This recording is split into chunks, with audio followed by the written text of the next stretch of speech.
Bom dia, meus irmãos, que a graça de nosso Senhor Jesus Cristo seja sobre a sua vida. Hoje vamos continuar a leitura do primeiro livro das Crônicas, no capítulo de número 17.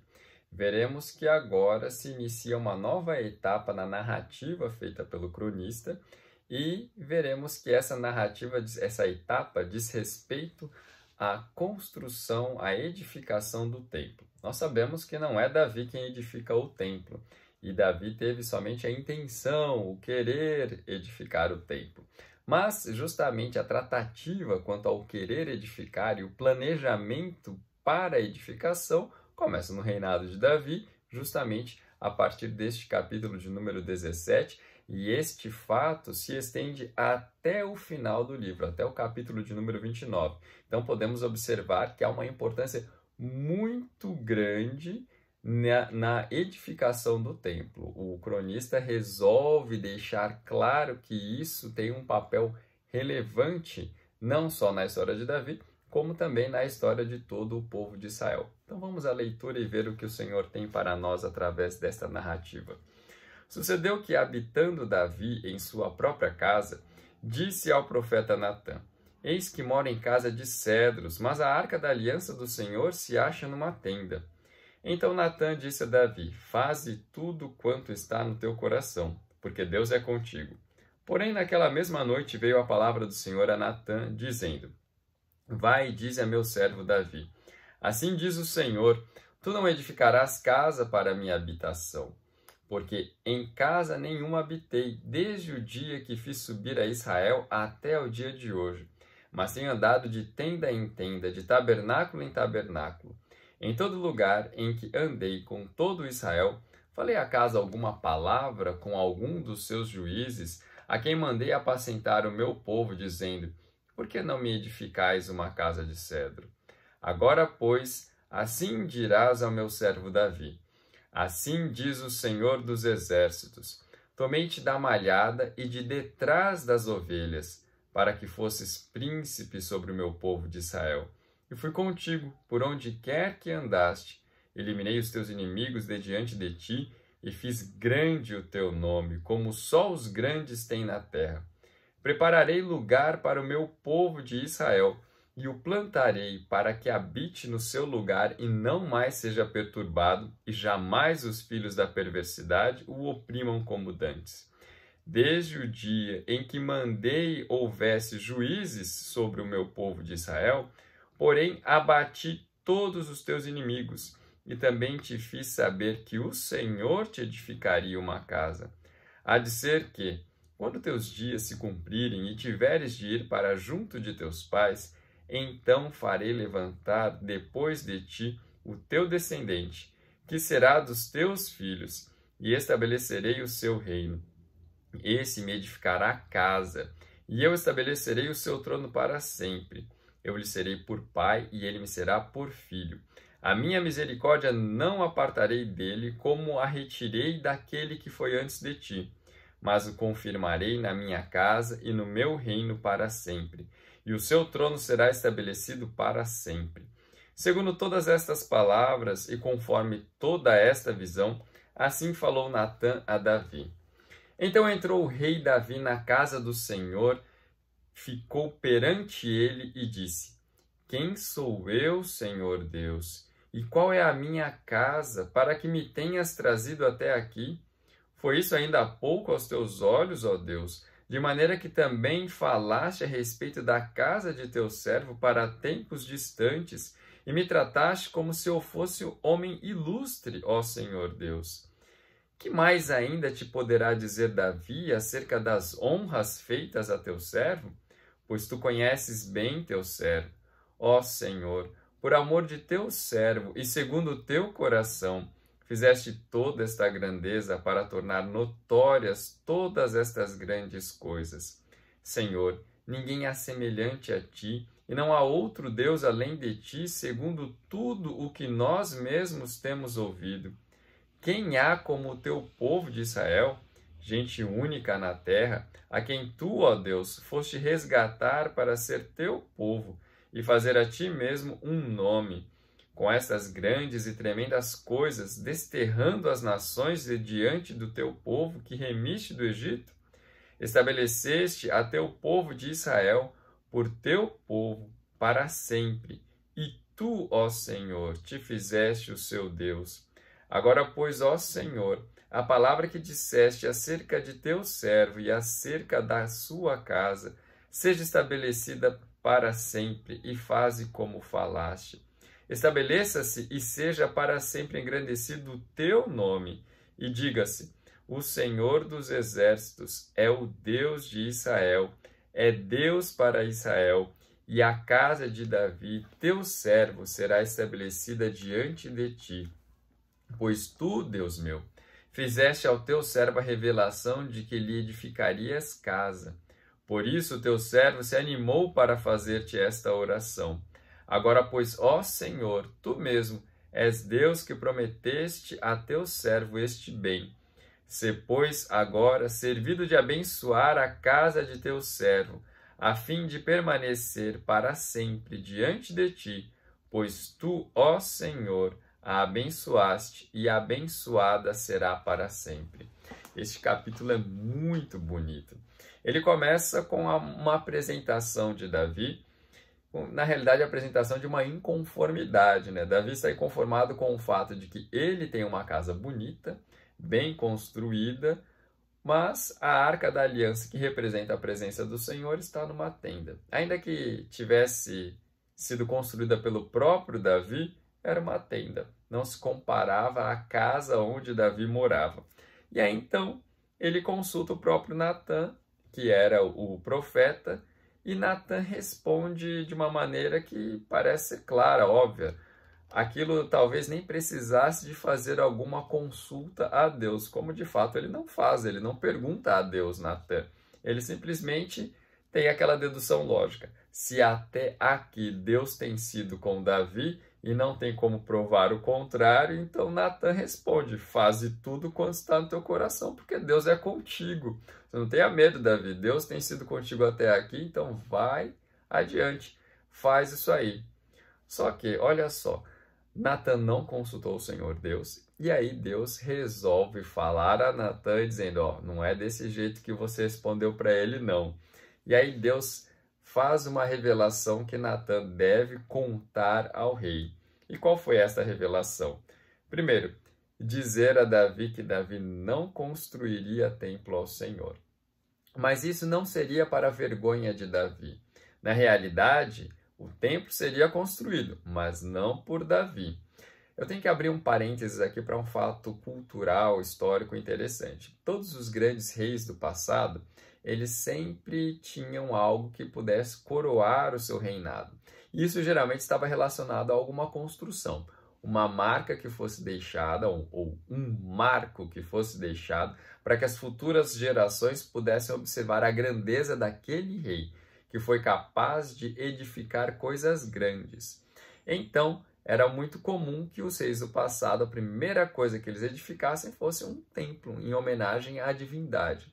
E era natural, então, que Davi também fizesse isso, porque era o que os reis da sua época faziam. Entretanto, o Senhor Deus não permitiu que Davi fizesse isso. O que poderia ser uma vergonha para Davi não foi, como veremos mais à frente, porque Davi foi humilde diante do Senhor e reconheceu que Deus já tinha feito muito por ele. Mas voltando ao texto, olha só. Deus não permite que Davi construa o templo, porém lembra Davi daquilo que o Senhor Deus já tinha feito por Davi. Davi tinha intenção de fazer alguma coisa por Deus, mas Deus prova a Davi que quem estava fazendo alguma coisa era o próprio Deus, e a favor de Davi. E ele diz: olha, tomei-te da malhada e de detrás das ovelhas, para que fosses príncipe. Ou seja, Deus o abençoou, tirando-o do nada, para fazê-lo príncipe. Príncipe sobre o seu próprio povo, o povo de Israel. Deus abençoou Davi sendo com ele em todos os lugares. Deus abençoou Davi também eliminando todos os inimigos de Davi. Deus abençoou Davi também fazendo com que ele tivesse um grande nome. Grande nome quer dizer, tivesse fama, fosse temido. E ainda Deus abençoou Davi fazendo com que por meio do reinado de Davi, o seu povo tivesse um lugar para se estabelecer. É certo que o povo de Israel já estava ali já há alguns séculos, mas livre dos inimigos, livres daqueles que os importunavam somente através de Davi. E aí, olha o número de bênçãos que Deus já tinha concedido a Davi. Mas Deus acrescenta, além destas bênçãos, outras bênçãos, que nós veremos a partir do verso número 10. O final do verso 10 nos diz: "E também te fiz saber que o Senhor te edificaria uma casa." Olha só, Davi queria construir um templo, uma casa. Mas o Senhor Deus diz a Davi que é ele quem edificará casa a Davi. Será que Deus ia construir outro templo, outro palácio? Não. A palavra casa aqui, ela tem outro sentido. Tem sentido de dinastia, ou seja, faria com que o governo de Davi fosse perpetuado através dos seus filhos. Então a sua descendência permaneceria no poder. Não seria deposta como foi a descendência de Saul, que nem chegou a assumir, né? Porque Saul foi tirado do poder antes. E olha só o que Deus diz no verso 11. Ele falou que depois de Davi, Deus levantaria um dos filhos de Davi e faria deste também rei.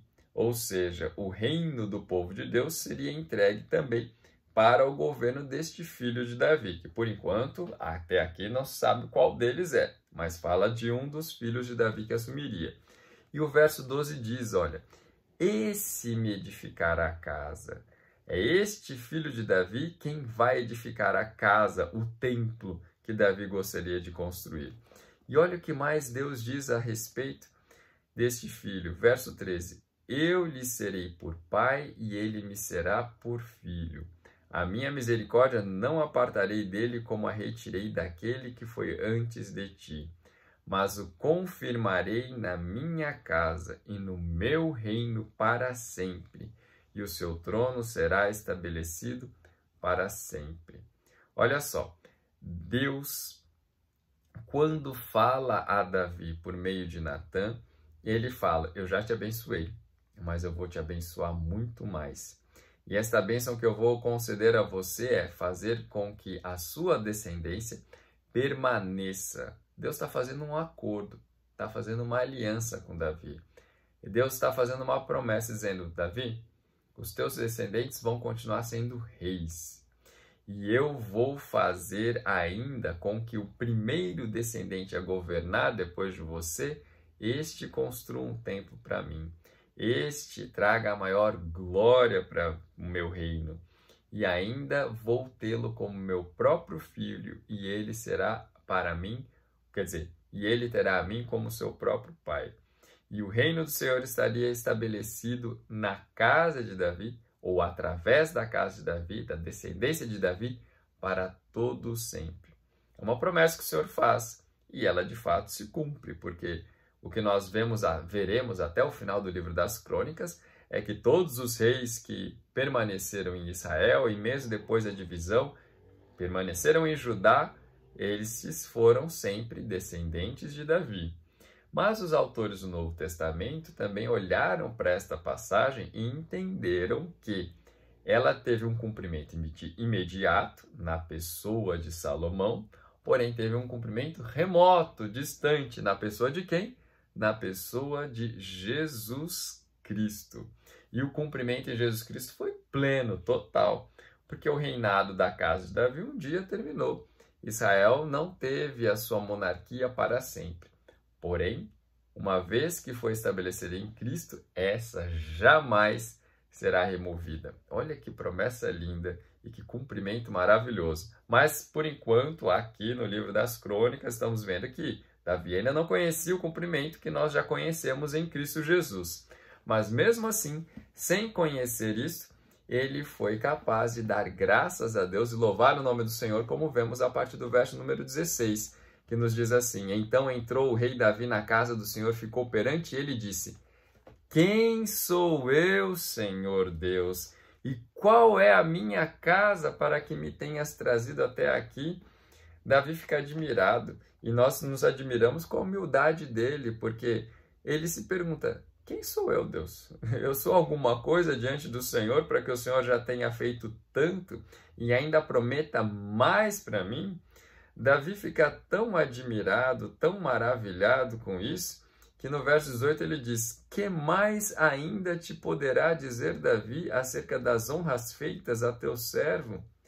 Davi está dizendo assim: eu não tenho palavras, Senhor. É como se Davi tivesse ficado mudo, não tivesse mais o que dizer, não tem o que expressar diante do Senhor, porque vai dizer o quê? Se o próprio Deus, o Senhor Todo-Poderoso, Criador e Sustentador do Universo, diz que vai abençoar além daquilo que já abençoou o seu servo? Então, desde o verso 16 até o verso número 22, Davi louva e exalta ao Senhor. Ele diz no verso 20: Senhor, ninguém há semelhante a ti, não há outro Deus além de ti, segundo tudo que nós mesmos temos ouvido.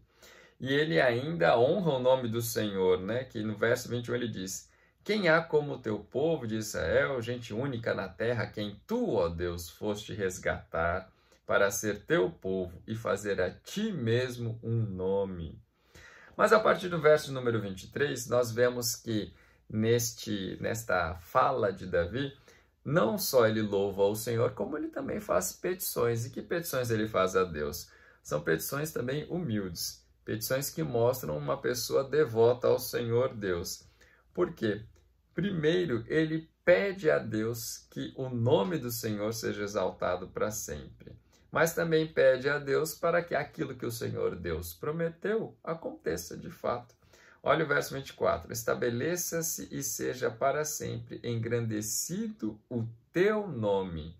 E diga-se: o Senhor dos exércitos é o Deus de Israel, é Deus para Israel. E a casa de Davi, teu servo, será estabelecida diante de ti.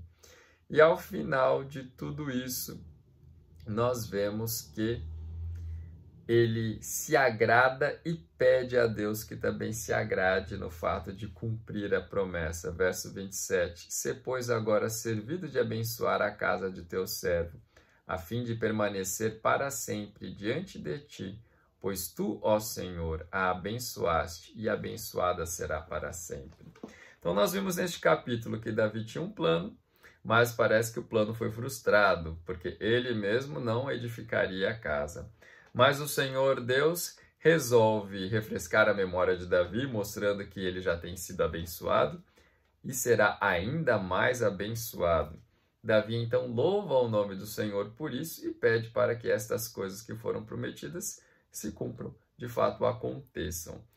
Aqui o que nós vemos é de fato uma aliança que o Senhor Deus estabelece com Davi. E esta aliança é o que trouxe durante muito tempo confiança, segurança para o povo de Deus. Tanto confiança positiva como também confiança negativa. Aí você vai me perguntar, como assim confiança negativa, pastor? É assim, porque quando Deus anunciava por meio dos seus profetas que destruiria, que amaldiçoaria o povo de Judá por conta da desobediência deles, o povo de Judá, diante das ameaças, fala assim, não vai acontecer nada não, Deus tem uma promessa aí com a descendência de Davi, que eles sempre permaneceriam no trono. Então, se a descendência de Davi vai sempre permanecer no trono, logo o reino não pode ser destruído. Então, eles ficavam tranquilos, sossegados, suviando, fazendo aquilo que não devia.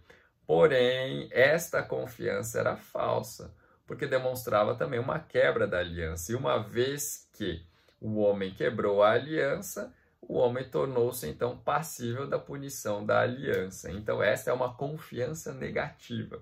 Porém, a confiança positiva é essa que nós vemos descrita aqui no livro das Crônicas. O autor escreveu com o intuito de fazer lembrar seus leitores que sim, Deus tem uma promessa com a casa de Davi e ele vai cumpri-la. Então, animem-se no Senhor, porque ele há sim de restaurar o reino a Israel. Meus irmãos, esta é uma boa lição. Vamos orar rogando a Deus para que conheçamos aquilo que ele tem conosco por meio da aliança com seu Filho Jesus Cristo e que tenhamos segurança, confiança nas promessas que Deus fez a nós por meio de Jesus. Que Deus abençoe seu dia e até amanhã.